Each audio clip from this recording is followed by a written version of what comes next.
Assalamualaikum warahmatullahi wabarakatuh. Salam dan bahagia Bapak Ibu guru hebat. Berjumpa lagi dengan saya Sofyanis SPD, calon guru penggerak angkatan 11 dari Kabupaten Banyuasin. Kali ini saya akan menampilkan aksi nyata diseminasi budaya positif dari modul 1.4. Berikut ini profil dari tim saya dengan Bapak Dr. Suweno MSI selaku fasilitator dan Ibu Endriwini SPD sebagai pengajar praktik.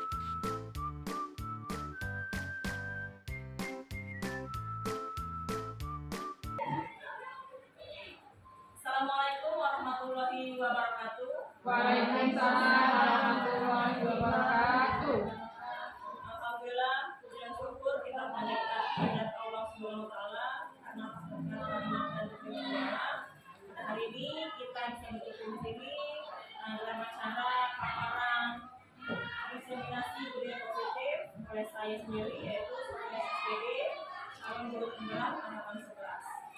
Dan tak lupa salawat dan salam untuk kita sampaikan kepada junjungan kita Nabi Muhammad SAW beserta keluarga, para sahabat dan para penduduk dan umat yang sama. Baiklah, Bapak, Ibu sekalian, ya. Terima kasih atas kesempatannya meluangkan waktu untuk bisa hadir menemani saya, ya, dalam paparan saya tentang diseminasi budaya positif di CGPD. Nah, sebelumnya ini kok ada yang tahu nggak diseminasi ini apa? Ada yang pernah dengar nggak sebelumnya? Apa itu diseminasi?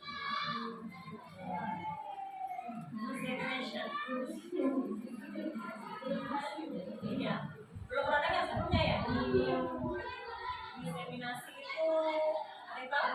Penyebar luasan ide. Iya, penyebar luasan ide, ya.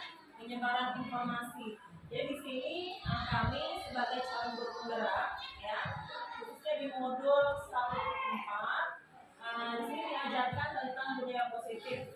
Bagaimana kita menangani kasus atau permasalahan yang terjadi, ya, apabila siswa kita ada sebuah permasalahan di sekolah khususnya. Jadi di sini kita diajarkan bagaimana cara menangani kasus mereka tersebut. Jadi tugas saya kali ini di aksi nyata modul 1.4, saya menyebarluaskan ide gagasan tentang budaya positif. Nah, ini tim saya, Bapak Ibu ya, Ibu ya. Ini tim saya selama saya mengikuti calon guru penggerak angkatan 11. Jadi di sini ada Bapak Dr. Suweno MSI sebagai fasilitator saya. Jadi ini nasional. Bapak ini berasal dari Sumatera Utara, ya. Jadi setiap Google Zoom, ya, Google Meet, Zoom, materi-materi yang dibahas, kami hubungan sama Bapak Suwono. Lalu ada saya sendiri sebagai CPD yang 11 dan pengajar praktik saya, Ibu Endriwini SPD. Oke, sebelum kita mulai materi saya, ya, saya ada sedikit ice breaking. Ice breaking ini biar kita nggak kaku, ya, yang silakan Ibu.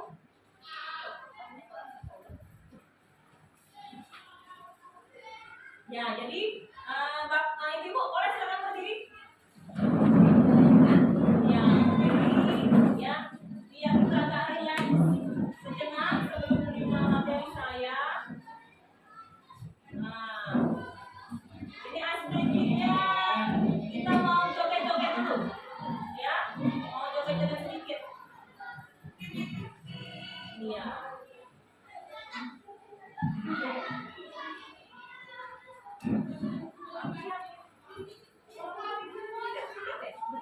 Naik ke kamera gitu. Naik ke biar kelihatan. Habis ini sudah. Ya. Jadi ini ice breaking-nya tentang lagu panjang pendek. Jadi nanti liriknya ada panjang, pendek, panjang. Nanti ada liriknya ya. Jadi nanti kita konsentrasi. Pas terakhir dia bilang panjang, kita kembalikannya. Ya, awalnya kita ikutin dulu panjang sesuai. Nanti berikutnya Awalnya. ya, oke. Boleh cerita silahkan.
Pendek,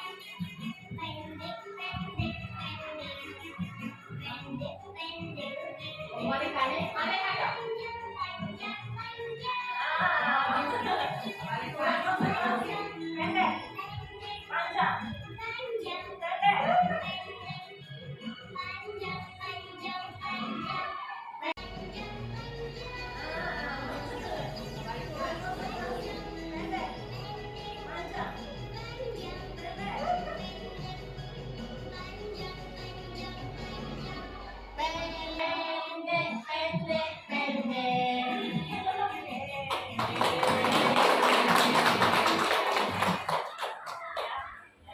Ya, terima kasih Ibu sudah kembali.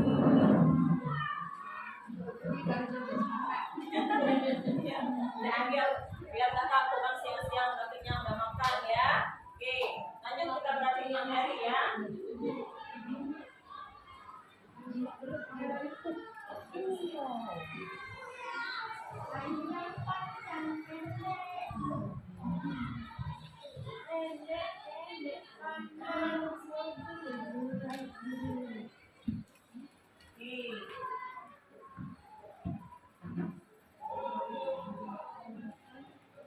Nah, seorang guru yang baik harus memiliki kemampuan dalam mewujudkan budaya positif di sekolah. Budaya positif tersebut dapat dijalankan dengan menerapkan konsep-konsep inti seperti guru positif, memahami motivasi perilaku manusia yang berkaitan dengan perubahan pekerjaan, kontrol seorang guru, pembuatan keyakinan kelas, serta penerapan segitiga restitusi dalam menyelesaikan permasalahan. Nah, jadi ini nanti akan kita bahas Ibu ya, konsep inti dari budaya positif. Nah, jadi di modul 1.4 ini lumayan padat materinya. Jadi kami cukup banyak membahas materi di sini ya. Yang pertama itu tentang perubahan paradigma belajar, lalu diskusi positif, nilai-nilai kebajikan, kebutuhan dasar manusia, motivasi perilaku manusia, posisi kontrol guru, keyakinan kelas, dan segitiga restitusi. Nanti penjelasannya akan kita bahas satu persatu. Oke. Nah, di sini ya, sesuai dengan profil pelajar Pancasila, ada yang namanya pembelajaran dengan paradigma baru. Apa itu? Pembelajaran dengan paradigma baru merupakan pembelajaran yang dirancang berdasarkan prinsip pembelajaran berdiferensiasi, sehingga para peserta didik belajar sesuai kebutuhannya berdasarkan tahap perkembangan sesuai teori psikologi modern untuk mewujudkan profil pelajar Pancasila. Nah, ya, seperti yang kita tahu, profil pelajar Pancasila ini ada 6 elemen, ya. Yang pertama yaitu beriman, bertakwa kepada bangsa, berakhlak mulia, lalu berkepentingan global, bergotong royong, kreatif, bernalar kritis, dan mandiri. Nah, di sini ada miskonsepsi. Apa itu miskonsepsi? Ada yang tahu nggak? Ada yang bisa bantu saya nggak menjelaskan? Miskonsepsi itu apa? Kesalahan konsep ya. Apa ya? Komunikasi. Nah, ini miskonsepsi ya. Ada salah konsep tentang teori kontrol. Nah, selama ini yang kita lakukan mungkin ya, ada ilusi guru yang mengontrol murid. Lalu ilusi bahwa semua penguatan positif efektif dan bermanfaat. Nah, berikutnya ada ilusi bahwa kritik dan membuat rasa bersalah mampu menguatkan karakter. Dan yang berikutnya ilusi bahwa orang dewasa berhak memaksa. Nah, jadi selama ini kita khususnya sebagai guru ini ya salah konsep tentang teori kontrol, tentang mengontrol anak muda seperti ini mungkin ya. Oke, selanjutnya, nah ini mengubah paradigma stimulus respon ke pendekatan teori kontrol. Jadi ini ada stimulus responnya, ada teori kontrolnya, ya. Yang pertama realitas atau kebutuhan kita sama. Teori kontrolnya realitas atau kebutuhan kita berbeda. Lalu berikutnya ada semua orang melihat hal yang sama. Nah, teori kontrolnya ternyata setiap orang memiliki gambaran yang berbeda, ya, berbeda pandangannya. Lalu berikutnya kita mencoba mengubah orang agar berpandangan sama dengan kita. Teori kontrolnya kita berusaha memahami pandangan orang lain tentang dunia. Yang berikutnya yang keempat, perilaku buruk dilihat sebagai suatu kesalahan. Nah, tapi ternyata semua perilaku memiliki tujuan. Yang kelima, stimulus responnya orang lain bisa mengontrol saya. Nah, ternyata hanya Anda atau kita sendiri yang bisa mengontrol diri kita sendiri. Ya. Lalu saya bisa mengontrol orang lain. Anda tidak bisa mengontrol orang lain. Teori kontrolnya. Lalu berikutnya pemaksaan ada pada saat bujukan gagal. Kita bujuk-bujuk, ujung-ujung kita paksa. Nah, itu ternyata teori kontrolnya harus adanya kolaborasi dan konsensus menciptakan pilihan-pilihan yang baru. Dan yang terakhir, stimulus responnya model berpikir menang atau kalah. Ya. Tapi yang kita harus pikirkan, yang harus dikontrol yaitu kalau bisa semuanya menang. Ya, nggak ada yang menang, nggak ada yang kalah. Bisa win-win solution. Ya, semuanya menang. Lalu berikutnya ada pengertian disiplin positif. Positif merupakan suatu cara penerapan disiplin tanpa kekerasan dan ancaman yang dalam praktiknya melibatkan komunikasi tentang perilaku yang efektif antara guru dan peserta didik. Dalam penerapan disiplin positif ini, peserta didik diajarkan untuk memahami konsekuensi dari perilaku mereka. Selain itu, disiplin positif juga mengajarkan peserta didik tanggung jawab serta rasa hormat dalam berinteraksi dengan lingkungannya yang bertujuan untuk menumbuhkan kesadaran serta memberdayakan peserta didik untuk melakukan sesuatu tanpa sebutan ancaman maupun hukuman. Ya, ini pengertian dari disiplin positif. Nah, lalu ada pembelajaran tentang nilai-nilai kebajikan. Ya, apa itu nilai-nilai kebajikan? Yaitu nilai yang disepakati bersama, lepas dari suku bangsa, agama, bahasa maupun latar belakangnya. Nah, ini contohnya ya, ibu-ibu. Ini contoh nilai kebajikan institusi atau organisasi. Misalnya, kalau Pramuka Pancasila, contoh nilai kebajikannya itu apa? Beriman dan bertakwa, beragama besar, beramal mulia, berkebinekaan global, gotong royong, mandiri, kreatif, dan bernalar etis. Kalau di organisasi Ibu Primary Years Program ada nilai kebajikannya seperti toleransi, rasa hormat, integritas, mandiri, menghargai, antusias, empati, keingin-tahuan, kreativitas, kerjasama, percaya diri dan komitmen. Lalu yang berikutnya contohnya ya, ada misalnya ketahanan hidup. Apa nilai kebajikannya? Dapat dipercaya, tulus hati, pendengar yang aktif, tidak merendahkan orang lain dan memberikan yang terbaik dari diri. Ini contoh nilai-nilai kebajikan. Nah, berikutnya ya, kita sebagai makhluk hidup, khususnya sebagai manusia ya, kita ini mempunyai kebutuhan dasar. Ya, apa itu kebutuhan dasar manusia? Kebutuhan dasar manusia adalah segala sesuatu yang kita lakukan untuk mendapatkan apa yang kita inginkan. Seluruh tindakan yang kita lakukan memiliki tujuan tertentu dan semua usaha terbaik yang kita lakukan adalah dalam rangka agar kebutuhan dasar kita terpenuhi dengan baik. Nah, itu ya. Jadi kita ini sebagai seorang manusia, kita ada 5 kebutuhan dasar. Yang paling dasar, kebutuhan yang kita memiliki yang pertama yaitu bertahan hidup. Ya. Contohnya apa? Kayak makanan. Ya, yang paling dasar, kita butuh makanan, pakaian, tempat tinggal, keamanan dan kesehatan. Lalu kebutuhan dasar yang berikutnya ada kasih sayang dan rasa diterima. Ya, contohnya seperti rasa diterima, dikebumikan, berbagi, kerjasama, menjadi bagian dari kelompok. Nah, ini ya, kebutuhan dasar kita. Lalu berikutnya ada penguasaan, seperti harga diri, keinginan untuk dianggap, memimpin, berprestasi,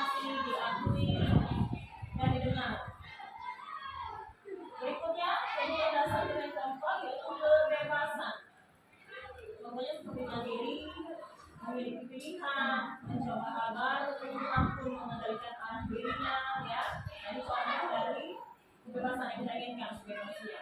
Dan yang terakhir, kebutuhan dasar kita ingin adanya kesenangan, ya. Contohnya seperti apa? Bermain, antusiasme, tertawa, ya. Dengan umur kita yang sekarang pun, ya, kita masih butuh kan, ya. Kadang-kadang main-main, ya, humor, antusias. Kalau kita melihat sesuatu yang lucu, sesuatu yang bagus, misalnya, ya, dan tertawa. Ini 5 kebutuhan dasar kita sebagai manusia. Berikutnya ada, ini ada motivasi perilaku manusia. Jadi ada 2 motivasi, ya. Motivasi ekstrinsik yang berasal dari luar dan motivasi intrinsik yang berasal dari diri kita sendiri. Contohnya apa? Nah ini, ya, banyak contohnya. Jadi motivasi ekstrinsik ini, ya, bisa untuk menghindari ketidaknyamanan atau hukuman, lalu untuk mendapatkan imbalan atau penghargaan dari orang lain. Ini contoh dari motivasi intrinsik. Dan motivasi intrinsiknya untuk menjadi orang yang mereka inginkan dan menghargai diri sendiri dengan nilai-nilai yang mereka percaya.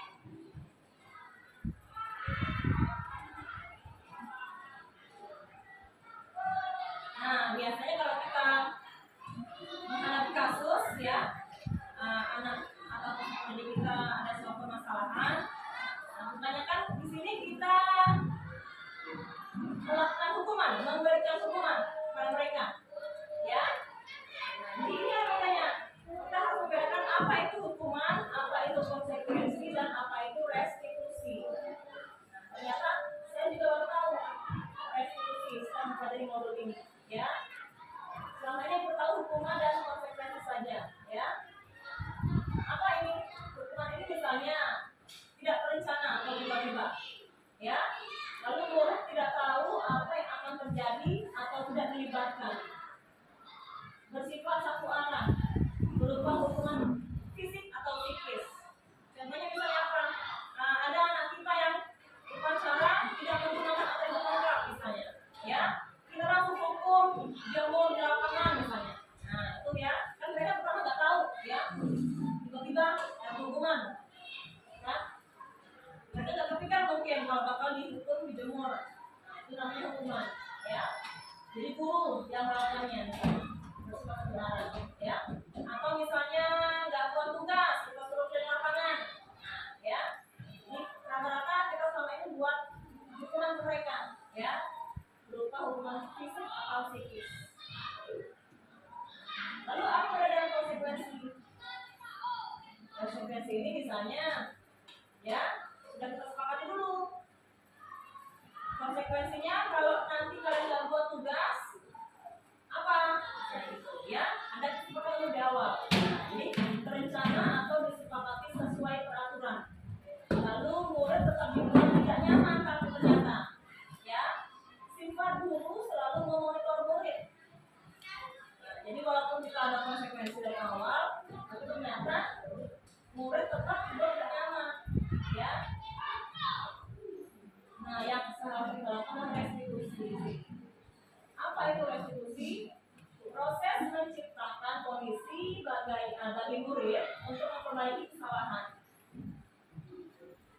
Proses kolaboratif yang mengajarkan murid untuk mencari solusi sendiri. Nah, jadi di sini, ya, di restitusi ini murid tadi yang melakukan kesalahan tadi, dia kita ajak untuk berkolaborasi.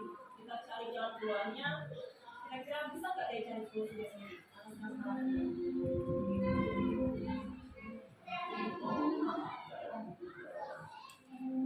Oke, nah, Ibu, di sini ada 5 posisi kontrol dulu, ya.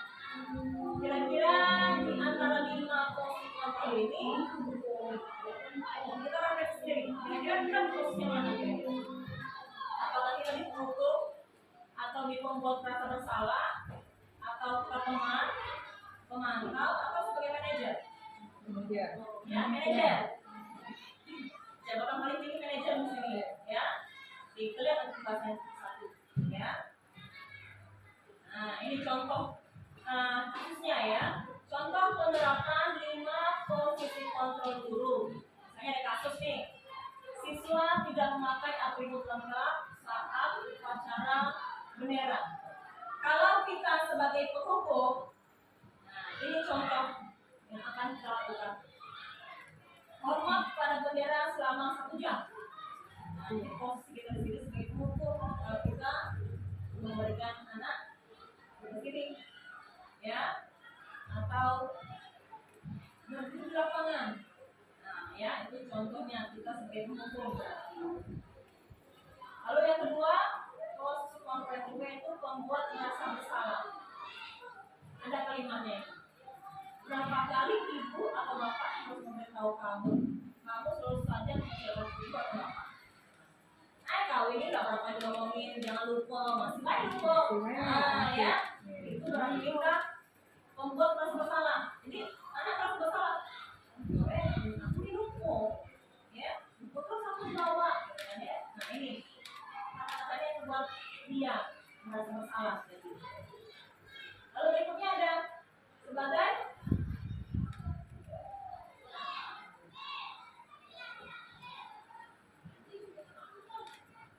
contohnya, ya, ayo dong ikuti aturan sekolah. Kalau bantu ibu bapak ya sekolah hari ini, ya sudah nggak apa-apa.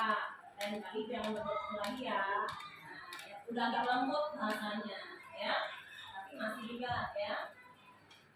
Oke, berikutnya, ya, ini lupa nih aku. Kontrolnya tadi. Ya, yang ini seharusnya teman. Nah, ini sebagai teman. Dan yang ini kalau sebagai teman mungkin bahasa nggak halus ya. Ya, kita ajak ngobrol dia sebagai teman. Ayo lah kita ke sekolah, ya.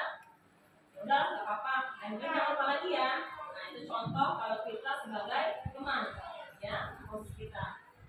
Kalau yang ini sebagai pemantau. Nah kita pantau selama ini, ya.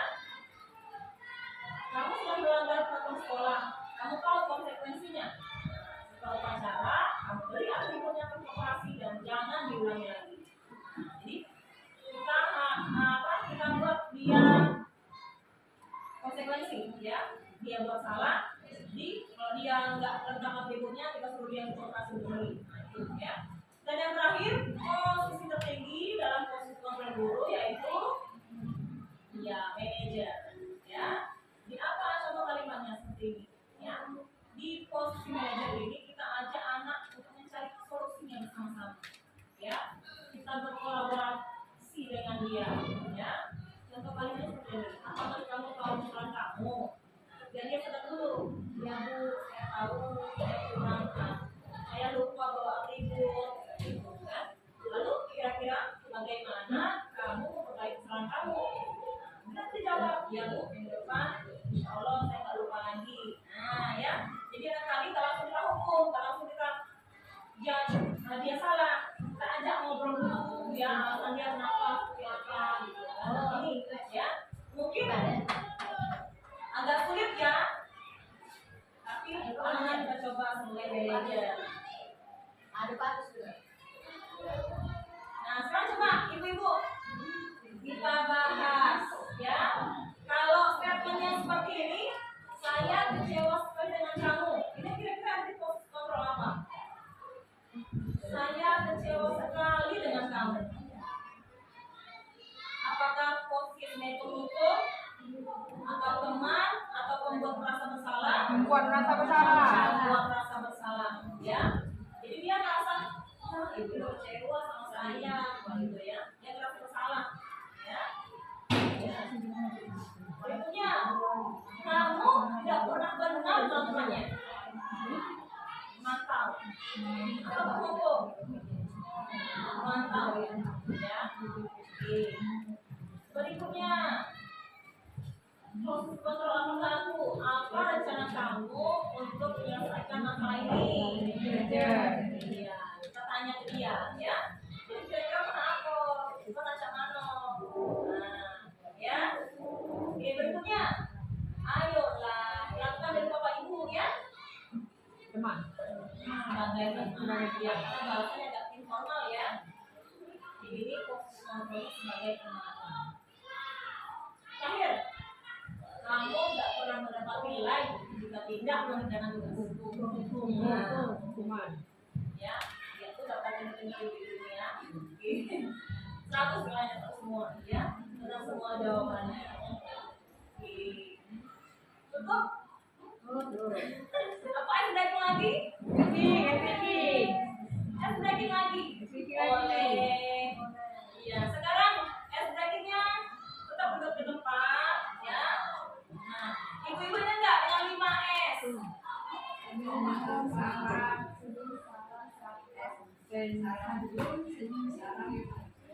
Senyum dulu, baru sapa. Ayo 5 es, senyum. Salam, santun, sapa. Sapa santun. Santun. Sekarang kita praktek yang pertama dulu, yang paling simple, ya. Senyum. Sekarang, iya, kan berhadapan. Ada salam ya. Silakan bapak, ibu-ibu berhadapan. Berhadapan, ya. Iya. Mungkin awalnya terpaksa senyum, ya, sama temannya. Lagi nggak mood terus senyum. Nah, tapi lama-lama mungkin refleks, ya. Coba sekarang ibu-ibu senyum selama 30 detik. Oh, kelamaan. Selama 10 detik, setelah itu berhadapan dengan temannya. Ya. Saya hitung 1, 2, 3, 4, 5, 6, 7, 8, 9, 10. Iya, terima kasih. Senyum-senyumnya manis ya. Nah, yang walaupun udah siang harus senyum manis, ya. Semangat. Apa tepuk semangat? Boleh. Tepuk semangat.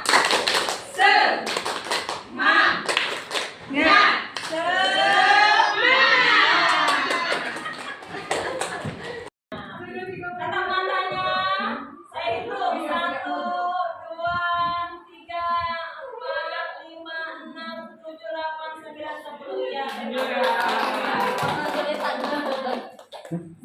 yang manis sekali ya. Nah, yang walaupun udah siang harus senyum manis. Ya, semangat. Apa namanya? Tepuk semangat. Semangat.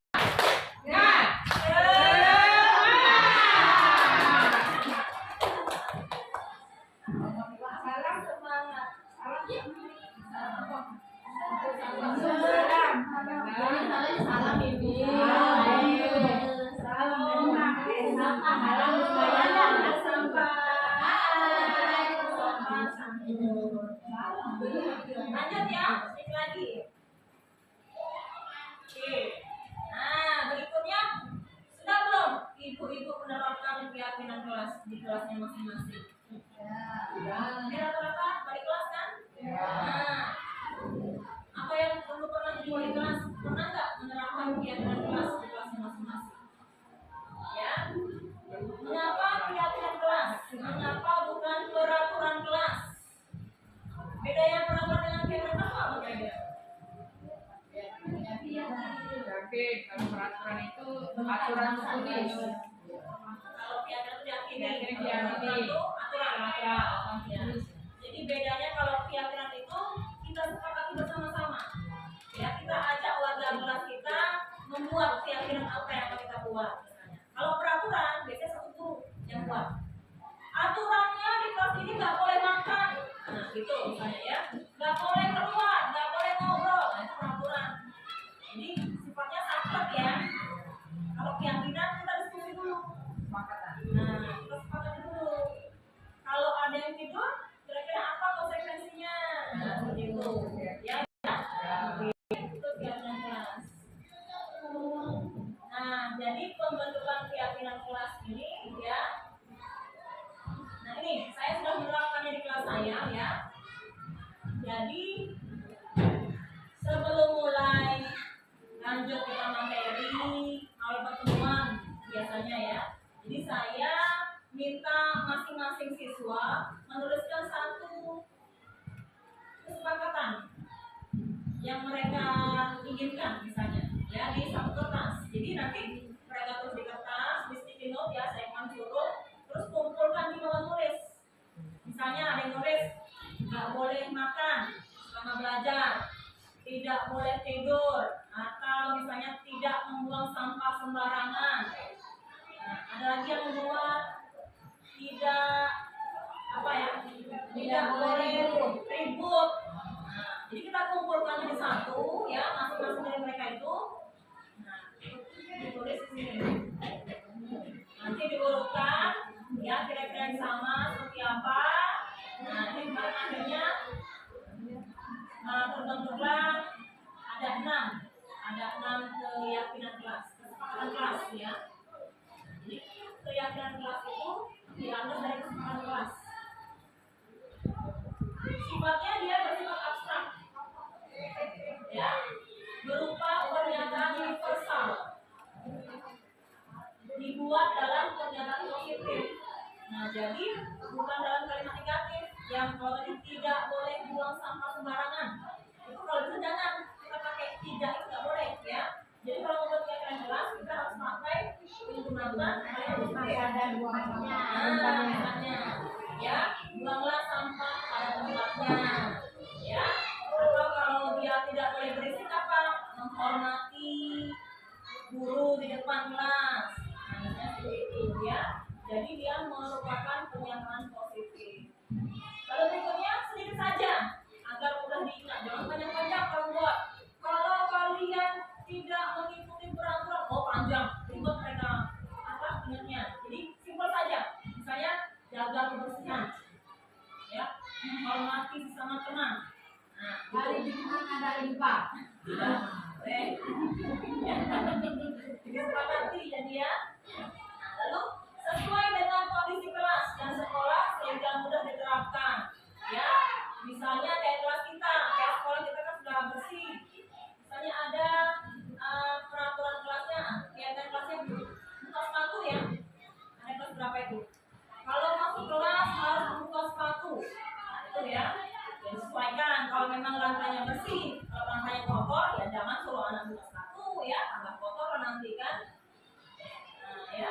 Lalu semua warga sekolah atau warga kelas dilibatkan saat membuat kegiatan kelas. Jadi semua anak tadi di kelas ya dilibatkan. Jadi bukan kayak peraturan, kalau peraturan kita boleh buat ya. Tapi kalau kegiatan kelas kita sepakat dulu sama-sama. Ini ya. Nah, berikutnya ada segitiga restitusi. Ya. Jadi restitusi ini suatu proses dialog yang diajarkan oleh guru agar dapat menghasilkan murid yang mandiri dan bertanggung jawab. Nah, di sini ada segitiga restitusi, yaitu Ibu ya. Ini ada tahap segitiga restitusi. Jadi yang pertama ini kita menstabilkan identitas dulu. Ya. Kita menstabilkan identitas. Lalu yang berikutnya kita validasi tindakan yang salah. Lalu yang terakhir kita menanyakan keyakinan. Ya. Nanti tahapan-tahapan dari segitiga restitusi. Oke, tahapan yang pertama tadi menstabilkan identitas. Ya, jadi menstabilkan identitas ini dia berdasarkan prinsip membuat kesalahan adalah bagian dari proses pembelajaran. Nah, jadi awalnya kalau kita mau menangani kasus anak tadi ya, jangan langsung kau ini pula salah, misalnya ya, nggak boleh langsung gitu maksudnya ya. Kita stabilkan dulu kondisi dia ya, kita stabilkan dulu ya. Misalnya contoh kalimatnya, oh iya, buat itu wajar ya, buat kamu itu wajar, atau tidak ada manusia yang sempurna. Bapak juga pernah dilakukan itu. Lalu berikutnya, Bapak tidak mau mencari siapa yang salah, tapi Ibu ingin mencari solusi dari permasalahan ini. Nah, ya, ya ada anak ngamuk-ngamuk misalnya, ya kamu pernah ada anak ngamuk misalnya, siapa rasanya misalnya, ya. Dan kita stabilkan dulu kondisi dia, kita stabilkan dulu emosi dia, ya. Baru setelah itu kita memvalidasi tindakan dia, salah atau enggak, ya. Jadi berdasarkan prinsip setiap perilaku berupaya memenuhi, ya. Contohnya, kamu pasti punya alasan mengapa melakukan hal itu. Padahal kamu bisa melakukan yang lebih dari ini, ya. Misalnya temannya, ya, dia gebrak meja temannya, untuk dia nggak pukul temannya. Kita bisa kayak ini, ya. Atau kamu patut bangga karena telah melindungi sesuatu yang penting buatmu. Kamu melakukannya karena mempertahankan sesuatu yang penting buatmu. Nah, ya. Ini yang kedua, tahap yang kedua. Dan tahap yang terakhir kita menanyakan keyakinannya. Berdasarkan prinsip teori kontrol bahwa pada dasarnya kita termotivasi secara intrinsik. Ya. Nah, pertanyaan keyakinan dia. Ya. Nah, ini ada contoh kasus ya ibu ya.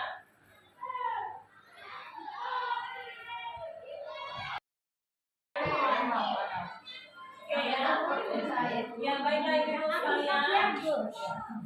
Nah, jadi dalam penerapan program bisnis positif, hendaknya guru memiliki standar kepribadian, profesional dan sosial yang baik, di mana guru memiliki seleksi dirinya dalam proses kontrol saat ini.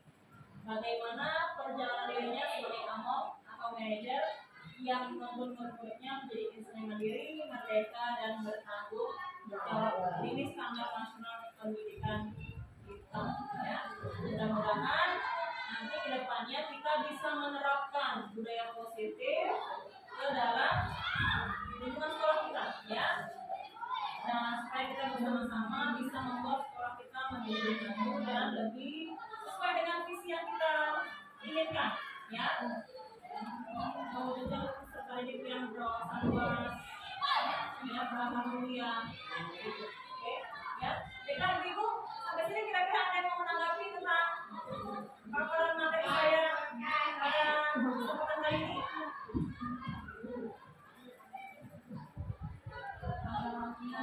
Ya ibu Rina. Di sini menerapkannya sepertinya agak sulit, masih ya proses. Di sini kalau tidak pakai kekerasan, bahasa marah, nanti dicoba di sini. Karena kalau tidak marah tuh nggak ngerti.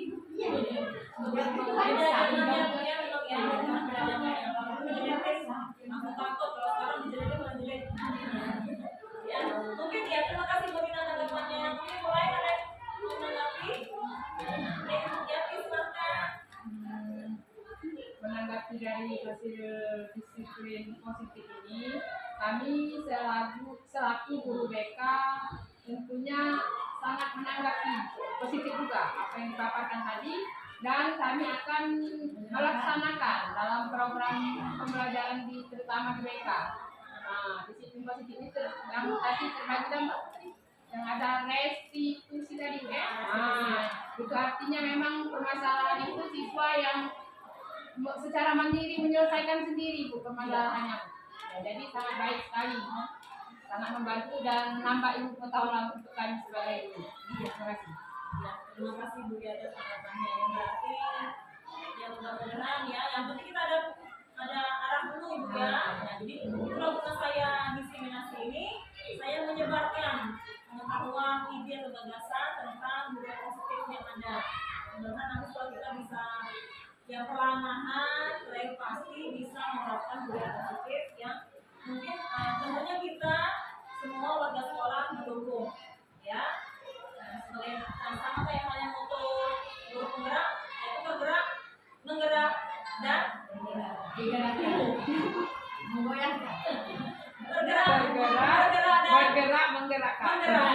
Ya. Jadi saya bergerak dulu sendiri, lalu saya mengajak. Nah, akhirnya kita bersama-sama menggerakkan seluruh stakeholder yang ada di sekolah kita. Kita alhamdulillah terima kasih Ibu atas waktunya, meluangkan waktunya. Tetap semangat, ya. Tetap dukung saya dalam proses saya, walaupun ini double-double. Mudah-mudahan saya bisa menjalaninya antara CGP dan BPG. Mudah-mudahan dua-duanya lancar. Terima kasih atas partisipasinya, atas dukungannya. Apabila saya ada salah-salah kata, saya mohon maaf. Dan apabila saya ada salah-salah ucap, saya mohon ampun kepada Allah. Baiklah, terima kasih sebesar-besarnya. Assalamualaikum warahmatullahi wabarakatuh. Waalaikumsalam.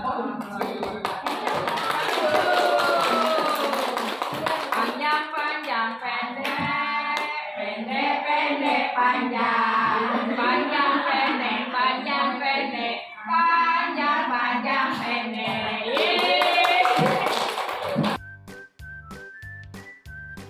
Sekian kegiatan aksi nyata di modul 1.4 saya kali ini.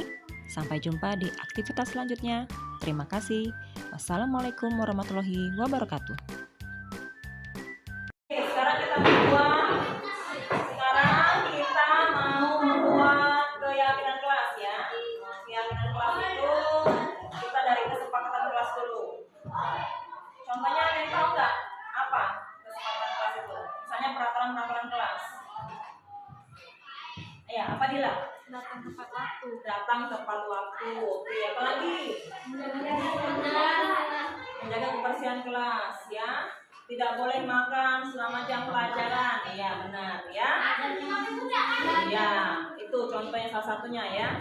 Sekarang sebelum kita sepakati bersama kesepakatan kelas kita di kelas 73 ini, Mem mau bagikan sticky notes, ya. Nah, ini kertas warna-warni. Jadi nanti satu orang tuliskan kesepakatan kelas yang mau kalian buat. Contohnya kayak tadi, tidak boleh terlambat, ya, tidak boleh makan selama pelajaran. Apalagi, tidak boleh buang sampah sembarangan, ya. Tidak boleh tidur. Apalagi, kalau mau keluar izin dulu, ya. Apalagi berdoa sebelum belajar. Nah, tuliskan saja kecil-kecil di sini, ya. Nggak usah tulis nama kalian, langsung tuliskan saja kesepakatan kelasnya apa, ya. Kalau sudah tulis, langsung kalian tempel di sini, ya, di sebelah sini. Oke, paham? Paham. Bagikan, ya. Nulisnya jangan lengket, ya.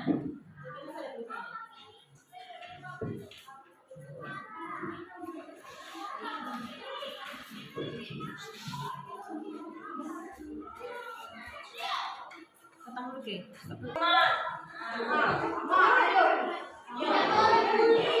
Iya, tidak boleh teman, tidak boleh injek teman, tidak boleh berlari.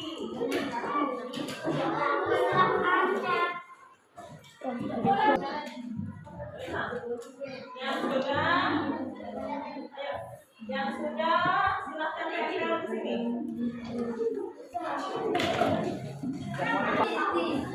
Tidak.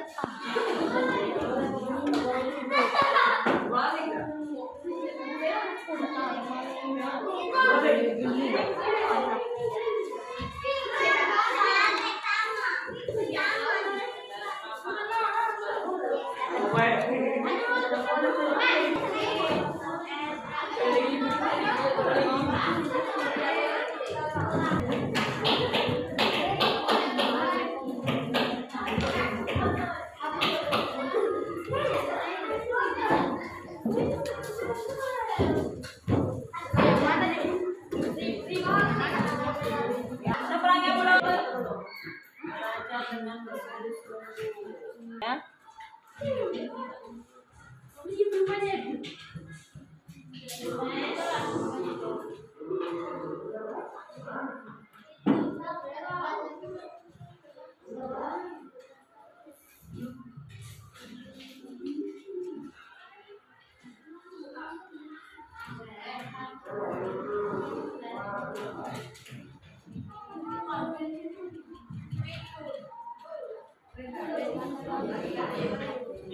Ya, dari sekian berapa kita orang 30 ya?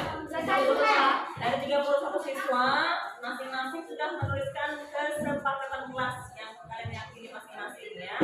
Ini sudah mengkelompokkan, jadi yang sama-sama, yang mirip-mirip, mengkelompokkan jadi satu.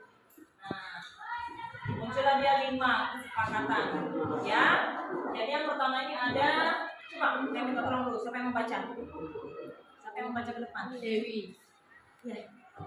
Rama, ayo berdoa sebelum belajar.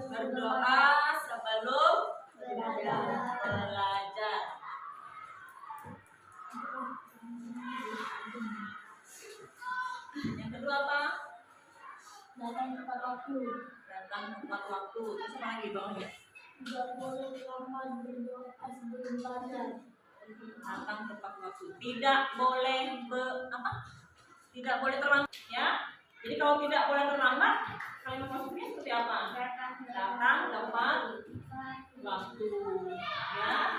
Jadi keyakinan kelas ini jangan pakai kalimat negatif, harus pakai kalimat positif ya. Datang tepat waktu.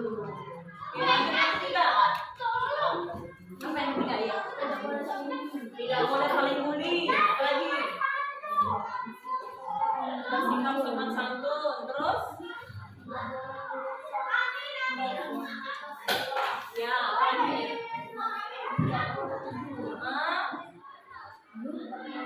Tidak boleh berisik.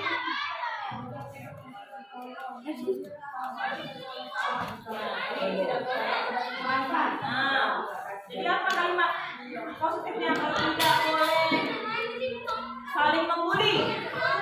Berarti apa? Tidak boleh saling mengejek, tidak boleh saling membuli. Kalimat positifnya apa kira-kira? Harus saling menghargai, saling menghormati, saling toleransi, saling menyayangi, ya, saling tolong menolong. Jadi kita buat kesepakatannya apa? Bersikap jujur. Apa lagi? Bersikap jujur, saling menolong, saling menolong, menghormati dan menyayangi.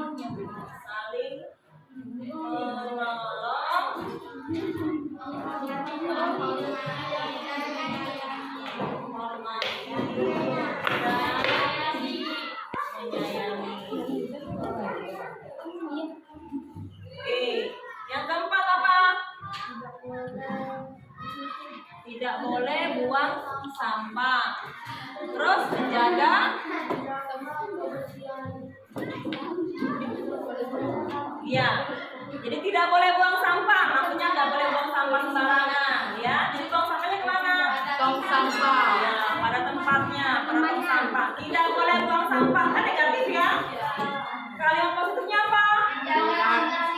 Menjaga kebersihan kelas. Menjaga kebersihan iya, lingkungan bukan cuma kelas tapi lingkungan sekolah ya. Lingkungan kelas dan sekolah. Oke, yang kelima apa? Belajar dengan nah ya.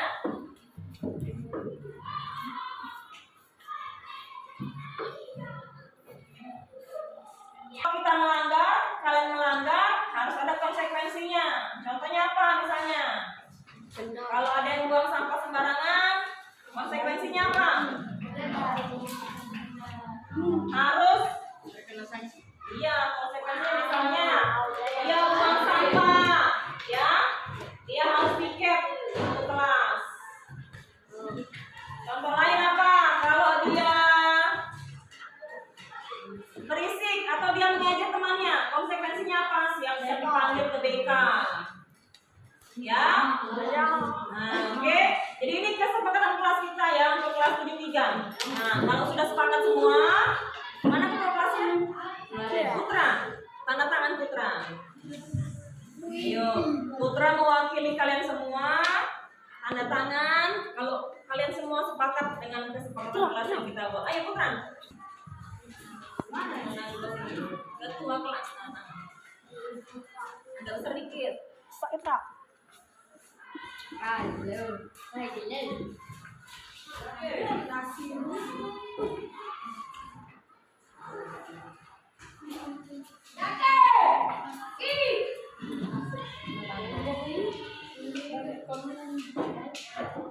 Namanya siapa?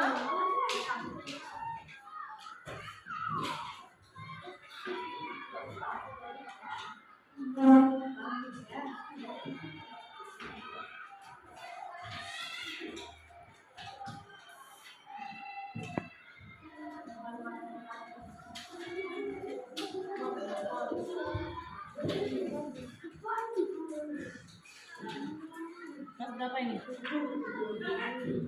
Kelasnya.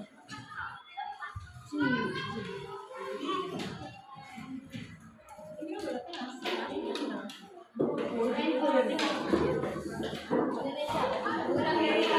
Tangan. Jadi ini kesepakatan sudah resmi, ya sudah sah. Ya nanti ini kita buat, kita tempel di kelas kita, ya. Jadi semua warga kelas kita tahu dan yakin dengan kesepakatan kelas kita yang sudah kita buat. Setuju? Setuju. Ya, jadi kalau belum itu kita buat menjadi keyakinan kelas, ya. Ingat, kalau keyakinan kelasnya dilanggar, harus siap-siap ada konsekuensinya. Oke? Sudah, tutup ya.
masuk kelas ya Bu? Iya betul. Menurut Sera, terlambat masuk kelas itu bukan termasuk perbuatan yang baik. Tidak Bu, saya minta maaf ya Bu. Tidak apa-apa. Semua orang juga pernah berbuat salah. Sekarang coba kita cari solusinya bersama-sama ya. Iya Bu. Kamu pasti punya alasan kenapa kamu sudah terlambat masuk kelas pelajar istirahat. Kadang saya suka asik bermain dengan teman, makanya saya hampir bermasuk saya baru jajan. Yang namanya bermain dengan teman itu pasti menyenangkan ya. Tapi kira-kira ada tidak solusinya supaya kamu tidak terlambat masuk kelas lagi? Ada Bu, seharusnya saya harus bisa membagi waktu dengan bijak. Oke, jadi kira-kira kapan kamu akan melakukannya? Mulai besok, Bu. Saya akan berusaha komitmen untuk menghargai waktu. Oke, sekarang kamu masih ingat tidak dengan keyakinan kelas yang kita buat? Ingat, Bu, Kira-kira keyakinan apa yang berkaitan dengan hal ini? disiplin dan menghargai waktu, Bu. Oke, jadi untuk selanjutnya, Sera ingin menjadi murid yang seperti apa? Saya ingin menjadi siswa yang bisa menghargai waktu dan juga menghargai guru dengan selalu tepat waktu. Oke, baik. Sekarang kita sudah sama mencari solusinya ya. Ibu yakin kamu bisa menemukan hal itu dengan baik.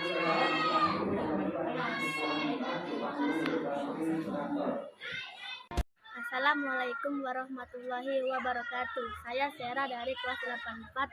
Saya senang sekali berdiskusi dengan Ibu Sofi untuk menemukan solusi dan atas perilaku saya yang tidak bisa menghargai waktu. Kedepannya saya akan bisa lebih menghargai waktu dan juga menghargai guru.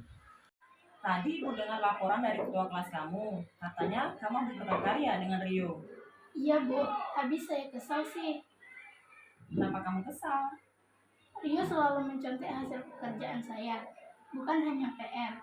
Tugas pun sering dicontek. Oh begitu. Iya, wajar kalau kamu kesal. Jika ibu ada di posisi kamu, ibu juga pasti akan berbuat yang sama. Lalu, apa hal yang kamu lakukan terhadap Rio? Saya marah-marah, Bu. Saya memaki dia dan tanpa sadar saya menggebrak mejanya, Bu. Tapi kamu lakukan pasti ada alasannya kan? Iya, Bu. Masa saya diam saja sih? Kan saya sudah susah payah mengerjakan soal, tapi dia hanya mencontek. Iya, memang wajar kalau kamu tidak rela hasil pekerjaan kamu dicontek oleh Rio. Tapi ibu juga menghargai kamu, membuat tindakan kamu dan lebih dari itu. Misalnya dengan memukulnya. Nah, sekarang coba kamu pikirkan, kalau kamu marah sampai mengebrak meja, apakah itu sudah sesuai dengan keyakinan kelas kita? Menurut kamu, keyakinan kelas apa yang sudah kamu langgar? Saling menghormati antar kelas, Bu. Iya, betul. Sekarang, menghormati teman itu penting tidak untuk kamu? Penting, Bu. Nah, kalau menurut kamu itu penting, jadi keyakinan apa yang kamu harus lakukan pada saat kamu sudah marah? Harus lebih sabar, Bu. Iya. Lalu, apa kamu bersedia memperbaiki hal itu? Bersedia, Bu. Baiklah, sekarang kira-kira apa hal yang kamu harus lakukan untuk memperbaikinya? Saya harus lebih banyak bersabar, Bu. Dan kalaupun hal itu terulang lagi, saya akan melaporkannya kepada guru atau wali kelas. Iya, tepat sekali tindakan kamu, Farah. Tetap semangat ya. Dan sekarang, silakan kamu kembali ke kelasnya. Terima kasih, Bu. Iya, sama-sama. Assalamualaikum warahmatullahi wabarakatuh. Saya Farah dari kelas 84. Saya senang sekali bisa berdiskusi dengan Ibu Sofi untuk mengendalikan emosi saya dari perilaku teman kelas saya. Saya harus dapat banyak bersabar dan menghormati teman saya.